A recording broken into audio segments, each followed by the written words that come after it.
Hey, what's going on, guys? Welcome back to Monster Tamer News, the segment on this channel where we go over this week's happenings in the world of monster taming. This week we have some patch updates, including one for Coromon, Monster Crown, and Nexomon Extinction, and as promised, we're going to be introducing some more games into the segment, so definitely stay tuned for that. I'm really excited for these games, and I hope you will be too. So without further ado, sit back, relax, and let's dive right in.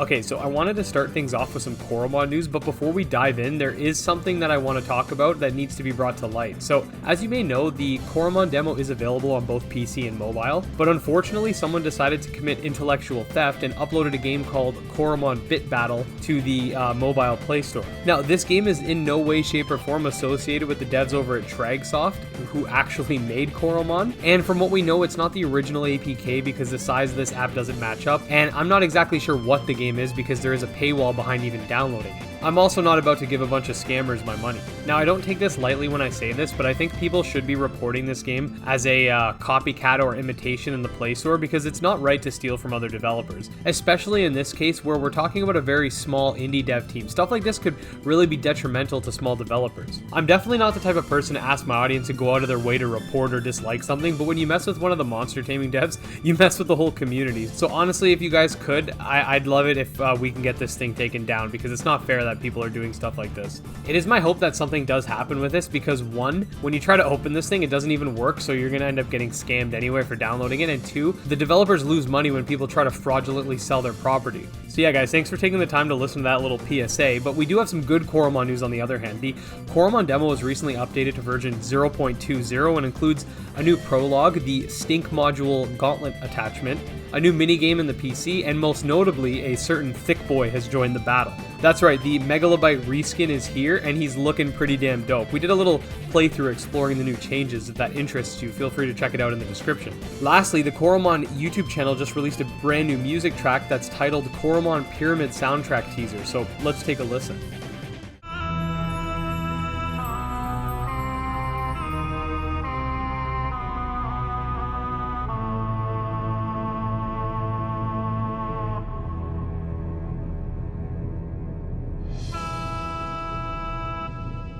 Monster Crown also had an update that includes various tweaks to the game's system, such as updated menu graphics, having the ability to skip through the Storklift cutscene, new loading screens, menu sound effects, battle transitions, etc. The full list of patch notes are available on the Steam page, which will be linked in the description. Over to Nexomon Extinction news, the much anticipated patch 2 is live and includes synergy cores, aka the game's equivalent to the EXP share, various features such as healing crystals, the ability to run, the ability to rest and restore a bit of stamina, etc. They also added items like the running shoes, which allow 100% flee from battle, various charm items, one of which can increase the cosmic or shiny rate of your Nexomon by 50 points per charm. We actually did cover what this patch would entail in last week's segment of Monster Tamer News before it officially went live, so for a more detailed rundown, I highly recommend you either check that out or check out the Nexomon Extinction Steam page that's linked in the description. We've recently received 3 new wind-type Anitons, all of the same evolutionary line, over in the Anitons Discord server, and they're all looking pretty cool.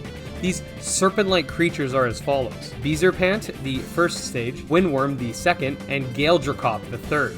I can definitely see the final form being an air mount similar to that of Jet Air. In Cirilum Ultimate News, Zach over at Thylacine Studios uploaded a new podcast episode to his YouTube channel, outlining the past month of development since the alpha began. I'm not going to go too much in depth of the past, just because we've been following the game's development up until this point, but he did mention that a big patch is coming in the form of 0.40, which will include a somewhat sizable balancing adjustment, as he mentioned the anomaly trait specifically getting a rework, the addition of achievements, which will not be missable, so achievement hunters and trophy hunters can rejoice on that, and a change to realm properties, which will allow you to change realm instability, with 0 having no realm properties and it gradually increasing with each point. The Kindred Fates newsletter released earlier this week and provided us with some insight in regards to how progress is coming along for the battlegrounds, how certain attacks are going to look like in terms of projectiles, as well as a brand new combo for Embear. Kindred 7 will take place on Friday at 3 p.m. EST with special guest Ruffled Rowlet. We got a quick piece of Temtem news. The Temtem weekly reset was reverted back to the original time of 12 a.m. EST as there have been issues with it restarting early. The Crema YouTube channel also released the full song Temtem Up,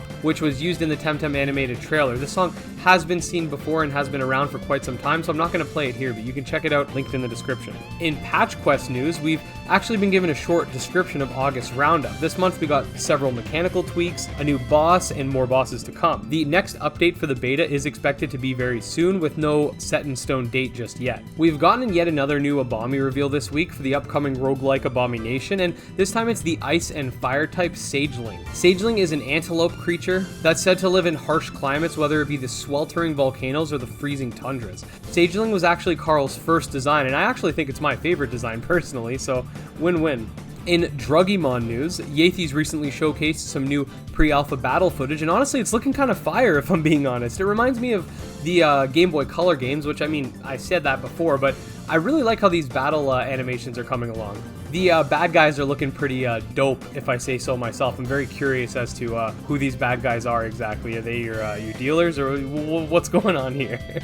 Okay, now I'd like to spend the rest of the segment introducing some new games that have either recently popped up or have been on my radar for quite some time. In this episode, we're going to focus on introducing them, and then moving forward, we'll cover any pertinent news regarding the titles. I do plan on adding more and more games as time moves on, but these are some of the games that I felt had a good amount of information and look really cool. But just trust me when I say more games are coming. You can leave your suggestions in the comment section, but I'm very sure that there's a good chance I've either heard of or am planning on covering them very soon. What's really crazy is, including these new gems, there are currently over 20 different games that I'm consistently checking up on for news, and I think that number is going to keep increasing drastically. Anyways, let's start off with the first game, Necromancer's Gift. Okay, so Necromancer's Gift is a monster taming RPG with turn-based combat that will feature 6 types, around 100 monsters at launch, with permadeath. The game seems to also follow the route of Cirilum, focusing on various depths, or in this case, rooms and floors, instead of a main overworld. The story starts with you as a man walking his dog when the doggo gets lost, and then you end up entering the necromancer's lair while looking for him by mistake. For more information on the game, definitely check out their Twitter and Discord server, which I have linked in the description. I plan on doing a showcase video for each of these games I'm about to mention as well, so keep that in mind. Next game is Minecraft, that takes elements from both Pokemon and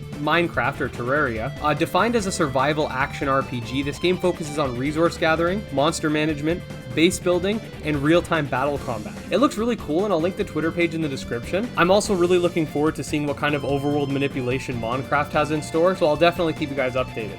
Next up is Messin in a Bottle, an open-world monster taming RPG that focuses heavily on monster individuality. It features a special AI system that aims to keep each Messin unique from one another and promises to bring quote-unquote true virtual pet mechanics to the monster taming genre like never before, as well as genetic breeding, which will factor in dominant recessive, co-dominant, and linked genes, some mutations, and an open world like I said, and of course battling. Again, you can check out the Twitter that's linked in the description, or if you join my subscriber Discord, we do have a channel where the game dev's been posting information about the game, which has been extremely helpful. Last but not least for this week, and I can't stress enough that we will be bringing more games as the weeks move forward, is Skyseeker, a Metroidvania-focused monster taming game that features an exploration-based experience with non-linear progression, various monsters to battle and collect, and is actually in open beta right now. I'll leave a link to their Steam page in the description, but basically this game charts you with the task of reaching the summit of the sky and boasts itself as a grand adventure. I think it looks really cool, and I really like the art style. So yeah guys, those were just a few games I wanted to add to the list. Like I keep saying, there's still a ton of games to cover, each with a varying amount of information available, and as more info on these other games come to light, I will cover them accordingly as well. I look forward to all these games, and